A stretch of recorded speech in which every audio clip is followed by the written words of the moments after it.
In this tutorial, I will show 3 different ways to work with input. In this small demo game, the first thing that happens is that we are being asked to press a key to start. As we will see later, this is done through a message handler that reacts to input events. Next, we can control this ball. This is done through polling, where we query the input state during every game update. And finally, once we reach the goal, this character appears, and by pressing a button, I can switch between the idle or dance animation. This is done by directly forwarding input state to a Blackboard. Now, since Easy has a virtual input system, the very first thing that we need to do is to set up a mapping between physical buttons and abstract actions. We can do this under Project, Project Settings, Input Configuration. Here we have input sets, and within a set we have input actions. Multiple input sets can be used if you want to map the same physical buttons to different actions in different contexts. For example, you might have an input set for when the player is walking around and one for when driving in a vehicle. Then you could map the spacebar to the jump action in one situation and to the brake action in the other. But in most games we only need a single input set. Input actions represent the things that a player can do in the game. Each input action can be bound to up to 3 slots. Typically this is used to trigger the action by a keyboard or mouse button and also by a gamepad, so that the player can use both. Every input slot has a value between 0 and 1. 0 for fully off and 1 for fully active. Things like left-right movement of the mouse or a controller stick are separated into 2 slots. This makes it easy to treat buttons and analog sticks the same way. For example, here we have mapped 2 buttons from the keyboard to the left and right movement. And we have also mapped the left and right movement of a single gamepad stick to the same action. If your action represents something that's just on or off, the timescale option doesn't matter. However, if you want to use an input value to directly control something, for example the rotation of a character, you would want that input action to be scaled to how much time has passed between frames, such that you get consistent rotation no matter what the current frame rate is.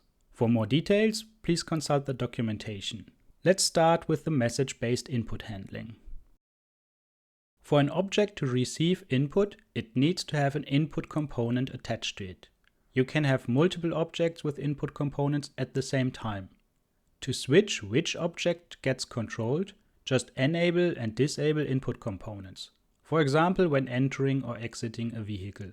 On each component, we select the input set that defines which key mapping it uses. The granularity defines which input messages we get.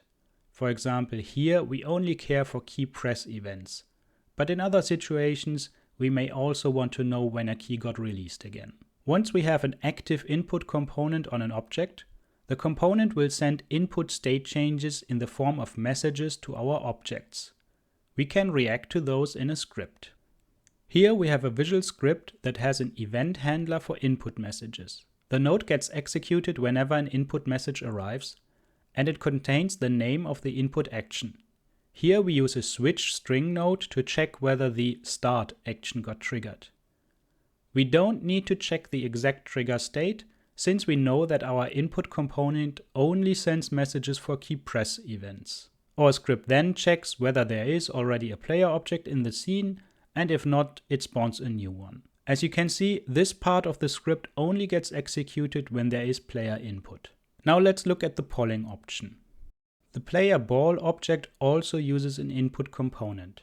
However, the script uses it in a different way. The player ball script gets updated every frame. It wants to apply a force to the ball, but we need to know into which direction to push it. Although the script could react to input event messages in the same way as the other script, here it is much more convenient to just retrieve the current input state. First we get the input component.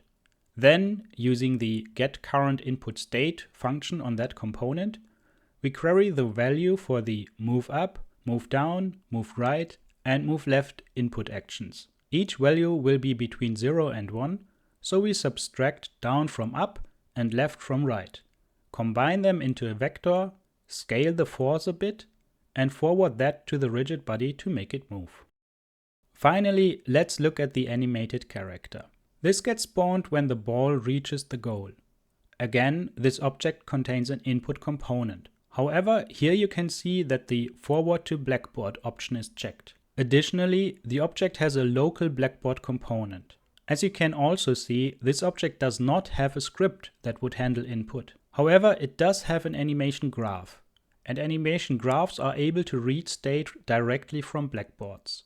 So what happens here is that every frame, the input component writes the current value of every input action to the Blackboard. This is very convenient for player animation graphs, since they can now get the input state directly, without another script in between. Here in our animation graph, we just use the getNumber node and feed the value directly into a poseSwitch node, which then selects either the idle or the dancing animation.